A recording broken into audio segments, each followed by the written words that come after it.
پاکستان تحریک انصاف نے 22 سال کی جدوجہد کے بعد اور بڑی محنت اور جان فشانی کے بعد یہاں پہ پاکستان میں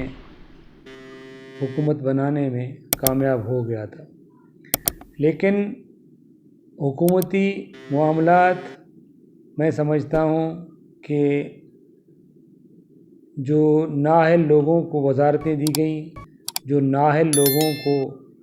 خاص طور پر یہاں صوبہ سندھ میں اختیارات دیے گئے، اس کی وجہ سے دن بدن خاص طور پر صوبہ سندھ میں اور کراچی میں، صوبہ سندھ کے دارالحکومت کراچی میں پارٹی پوزیشن دن بدن کمزور ہوتی چلی جا رہی ہے۔ اس کی ایک وجہ ہماری حکومت کی پالیسیاں بھی آپ کہہ سکتے ہیں، اور دوسرا یہاں پہ جن لوگوں کو با اختیار بنایا گیا ہے ان کی نااہلی بھی کہہ سکتے ہیں۔ اس کی وجہ سے کارکن جو پارٹی کے کا اثاثہ ہیں، جنہوں نے پارٹی کے لیے اپنی قربانیاں دی ہیں سال ہا سال سے،